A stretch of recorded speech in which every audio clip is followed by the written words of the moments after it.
Okay, ladies and gentlemen, we are going to do an in-depth dive into drumlin fields in northern Canada. So I've pinned here all of the drumlins and the current directions that the water flowed from. So drumlins are a directional feature. For example, at this location, we can see which way the current flowed from based upon the rounded front. And if you look on this edge, you don't see that. Okay, so this is how we can determine the current direction. For example, if you go here, you see that rounded front. And so what actually causes this is a zone of turbulence, a reverse eddy. And so it needs to be a fluid in order to make that clean reverse eddy around the obstacle. Okay, so a major point of this video is that drumlins are a feature of fluid motion. Okay. These are something you can find in a river all the time, and I'll show you that too in this video as well. But the main point is understanding the current directions and all the chaotic flows that went over this landscape. As you can see by the varying current directions, that it was very complicated, especially when we get up around Victoria Island. That's when it gets really interesting. But if we look at the Laurentide ice sheet, which covered Canada, it has no way of moving because it has a tremendous amount of static friction. And it would have to overcome this static friction in order to begin to move. And there's a certain slope a glacier begins to move at, and that's right around 3 degrees. So it has no way of moving.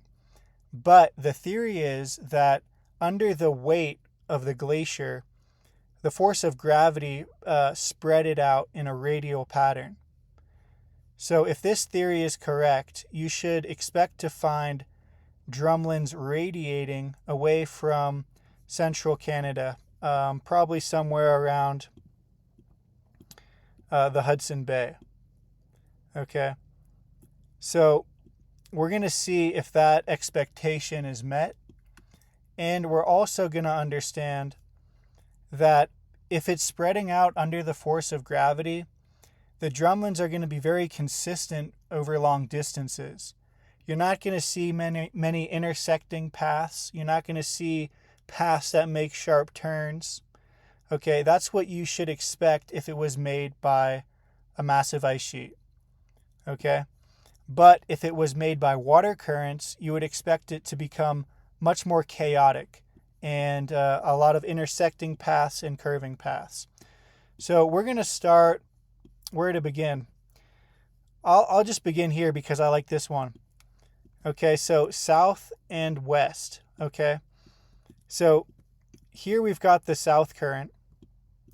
You can see that this is more of the front here, and the drumlins are in line going this way. It's hard to tell on this one current direction, but it looks like from these that the current came from the south, and as well as this guy here. Okay, but it definitely flowed in this line. Then when we zoom in, we can see that over here we've got a different current direction. Now we've got a west current. The current actually flowed this way. And if you look carefully, you can find some features that can indicate that. And then this right here is a huge streamlined feature. Okay, this mesa right here is basically a streamlined island, like what you would find in the English Channel. And then here's another good streamlined island. And you can see that based upon this point, this was the down current side. When water was flowing down the Rockies, it streamlined it this way. Now this is where it gets interesting, because when we zoom into the drumlins, it's an east current, not a west current. Okay, you can clearly see from the zone of turbulence, right, very distinct. And then you look at the tails on the downward side, and then you don't get that rounded feature anymore. So it's a very clear current direction, and it's clearly showing a current opposite of the way this massive feature was formed. So I find that very interesting. And you go down here, you find another island another streamlined plateau. And then you've got drumlins around it too, and they wrap around the island. Okay. Let's go over to this guy here. Actually, we already saw that one. Right here's a good one. Okay, so here we got a southeast current. We can clearly tell that based upon a feature like this. And why I like this one is because you've got really clear ripples, perfectly perpendicular to these very straight drumlins. So we've got two features of organized fluid motion. The ripples made by transverse waves, and the drumlins are made by laminar flow and pressure differences, which are related to current speed differences. So if there's a different speed and a different pressure, because they respond inversely to Bernoulli's principle, they kind of interact with each other and they help make drumlins. And so you can see how this one wraps around this way. And then you've got drumlins at a completely different angle. So if it's spreading out from around the Hudson Bay, why would this one choose to wrap around in almost a 90-degree angle, right? So that expectation is not met immediately. As soon as you start studying drumlins, that expectation will not be met, okay? Now, we're going to go, I have to say I love Victoria Island. It is fantastic. This guy right here. Before we even look at the drumlins, you can see how channels have separated it into an island. Okay, this is not glacier movement because it's across flat land. But if we start to think about high-speed ocean currents, which this landscape is probably one of the best locations in the world to look at that, we will find that that's exactly what we're dealing with.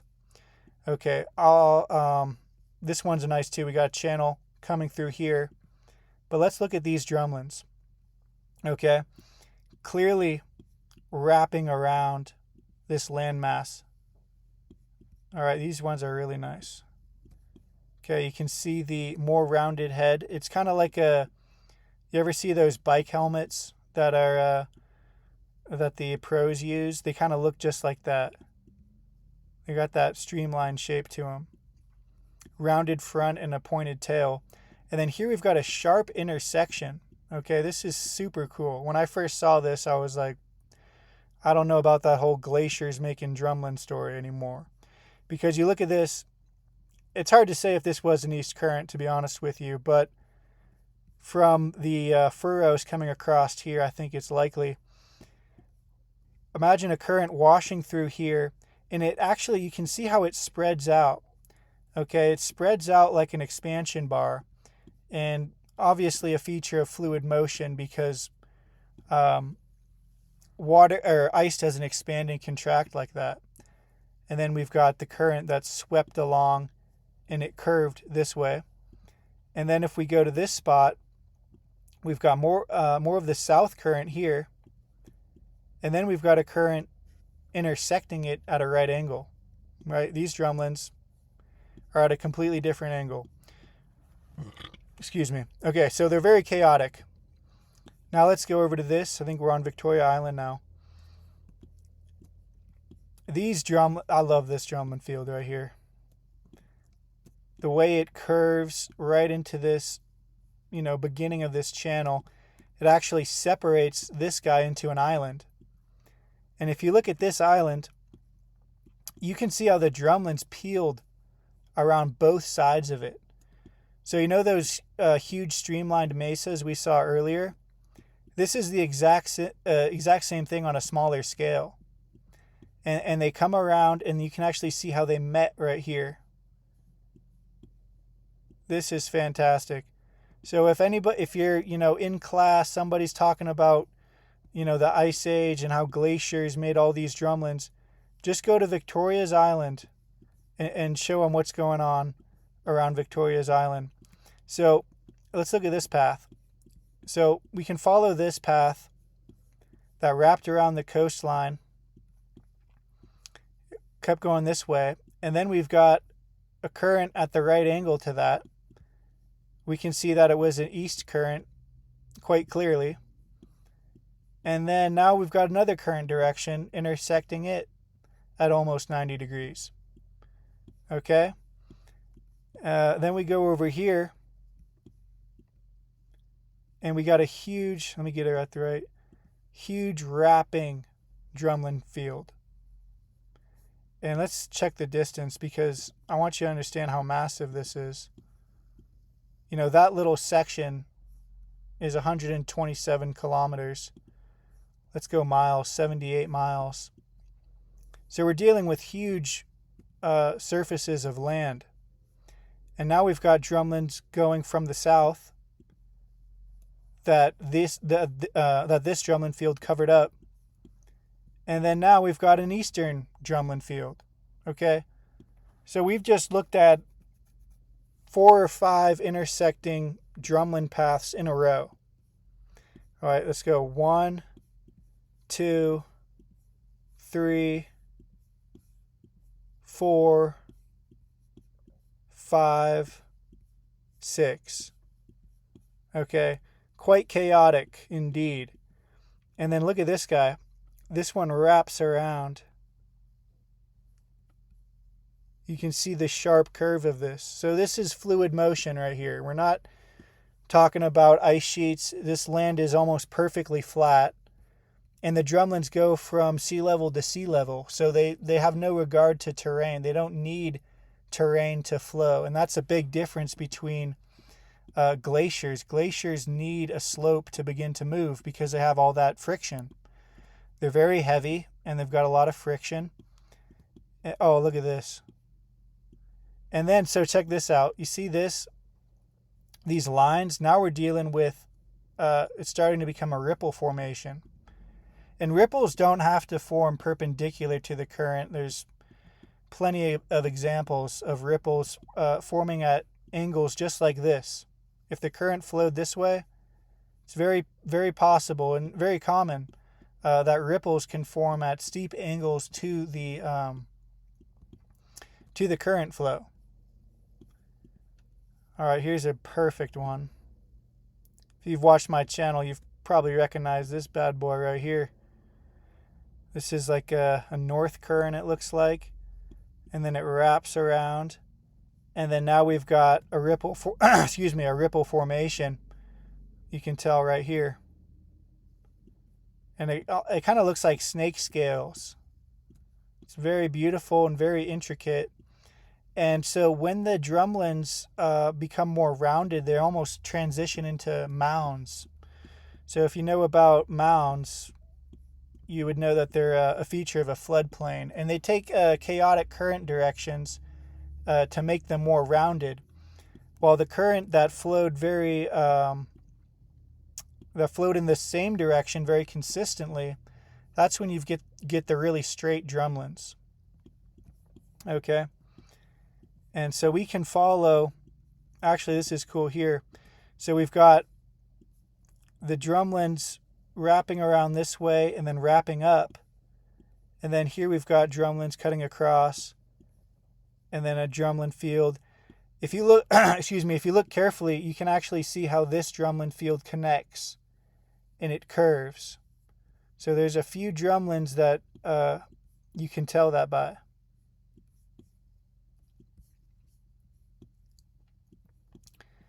And then you go up the coast and they wrap around the coastline, almost like we're dealing with an ocean current.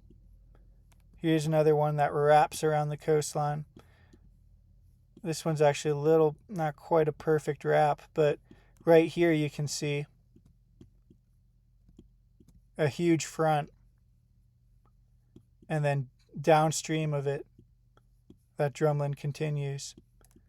And you can look at something like this. And you can see how this rock was cut. And it was undercut to the point where there's a lake now because of that zone of turbulence I was talking about. Right here as well. These lakes are not a coincidence. They're from fluid motion. Here you can see some good ones too. And there's probably some sort of maybe a fault or some sort of stronger rock here that was able to withstand erosion, and that's what allowed it to be higher than the rest of land, and also to dig out that trough in front of it. And then if you look at this guy here, you've got the shoreline wrapping around, and then all these ravines in here, and drumlins on it as well. All right, let's go. I guess we could check out this guy. Oh yeah, this one's cool. I like this one. So here you can see all of the smaller ravines. Whoops. All of the smaller ravines from all that water. Okay, so when you've got a lot of water flowing, this was a spot where the water was able to drain off in a rather slower way in order to make these ravines. A lot of drumlins don't have this, but you can find this type of pattern in drumlin fields in Africa as well. So after we cover Canada well, we're going to check out Africa and Australia. Those are probably the top 3 best drumlin fields in the world, in my opinion. Even though those other 2 have nothing to do with the Ice Age. Okay, and you can see, based upon these rutted out ravines, those are called furrows. You can also get an indication of current direction.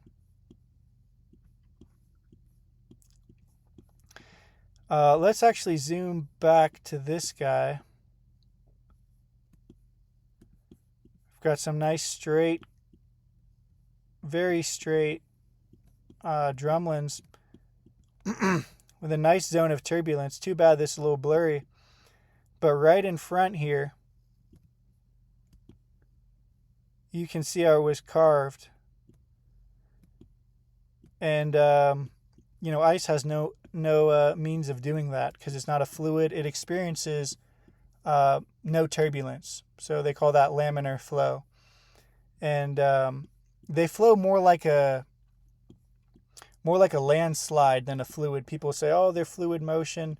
They flow like a fluid. The fluid's not the only thing that flows. Landslides flow, and they flow a lot more like a landslide. We've got some mini drumlins around the larger ones.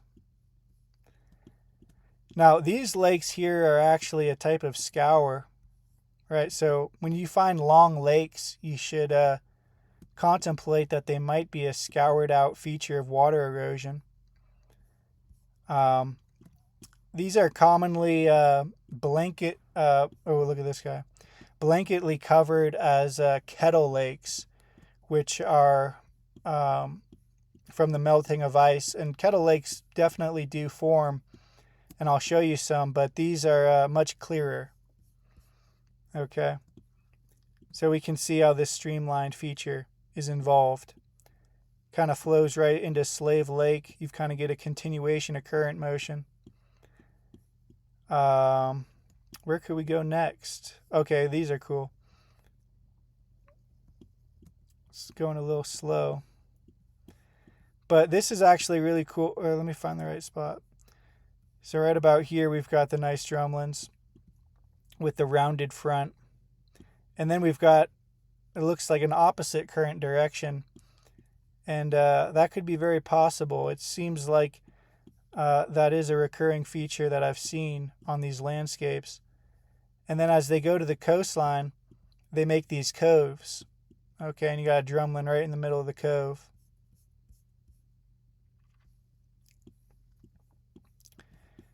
Okay, so that was on that bank here. Let's go over to this spot. Now this is too cool. So I'm pretty sure this is a Clear Lake crater or something like that. And you can see all of these streamlined features. And I'm not sure if these are strictly sediment features or rock features, because this right here is definitely rock. So you've got rock, and so there's rock drumlins and there's sediment drumlins. And so when you look at a terrain like this, It's definitely more rocky, and you still got the streamlined features. So you've got a current flowing, I believe, yeah, to the east. So that's a cool landscape. That's easy to find. Now think about this. Where, if it's flowing to the east and the center of the Laurentide ice sheet is right about here, it should be flowing to the west. The current should come from the west. So there's another big problem with that whole, Ice Age nonsense. I'm just kidding. No, it's great. I love the Ice Age. I just beefing with Drumlins a little. All right, now check this out. You've got some nice ripples here. And then you've got the streamlined features as well. Just a really high-speed erosion landscape. Let's see what else we can find here. Okay, this right here is the best. So from zooming way out, you can just see this path of water, huge channel. And the way erosion works is a feature like this on the edge of a slope will get eroded backwards. Okay, so it's going to have backwards erosion. So it could have, the land at one time was like this, and then as the current flowed down, it just eroded that backwards, and that's why you get this cove. You can even see a streamlined feature right there on the coast.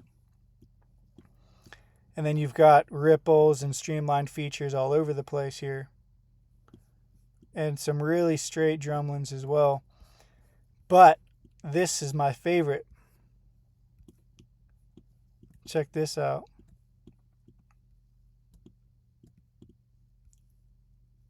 Got huge ripples here, very clear ripples. You can't misinterpret that as anything other than a mega ripple. Okay, a third of a mile. Let's check the 1,600 feet. So we're talking about some water for sure. And let's see this guy. We keep going. Now this is definitely a rock drumlin. Okay, you can even see the layers. And a huge streamlined feature, zone of turbulence and all that. How big is this guy? Oh, that's over a mile. Yeah, that's over a mile. So imagine running a mile and it's that distance. That just puts into perspective how incredible this erosion is. Yeah, and these ripples are perfectly horizontal, which is really nice. Here's another good spot with the mega ripples. And then you've got the drumlins as well. But if you look at this, almost in line with it, probably a different current, probably a more powerful current, carved these furrows. Okay, so these canyons are erosional features. A steep, narrow feature would be a furrow, like something like this. I guess you'd have to call that a mega furrow. But you can see how it's rutted out in this path. And a big, heavy ice sheet doesn't make focused erosion, especially one that's got even some meanders in it, or it goes around a rock. Okay, so ice is people like to say that ice is very dangerous and powerful. It's very gentle and docile, as a matter of fact, because it barely moves. And when you have something that's very still, it's not going to be very powerful. So let's look at this little ice cap here. Okay, is it doing much erosion? It's doing absolutely nothing other than melting. The only erosion this guy is producing is meltwater erosion, like these streams coming off of it. Okay, but there's no moraine, right? Because it didn't move. It's over flat land and it just doesn't move. So think of the Laurentide ice sheet as a bigger version of this. It's only erosion is going to be meltwater. Okay? So that's a good little ice cap there for you. All right, I guess we might as well just do some random locations. I mean, they're all good. You can just be blindfolded on Google Earth, zoom in somewhere in Canada, and you're going to find some badass erosion of some sort. I mean, I'll just go to a random spot. Oh, look, Drumlins. Okay, so well, look at this. We got a little cove action. All right, so the water eroded that backwards. And when we zoom in, we've got all these lakes here. And they kind of they have a pattern to them, right? You can see the horizontal pattern. I'm going to show you some nice accretion ridges. Oh, I guess they got a few around here. Yeah, they got some accretion ridges around here. So basically these are berms made by the edge of a water current. So imagine the water flowing around and it kind of pushes it up. It's basically a lakeshore line, right? So all these are lakeshore lines, and you've got some nice ones here. But that just gives us an idea of higher water levels. And let's go to this guy. Definitely streamlined rocks here.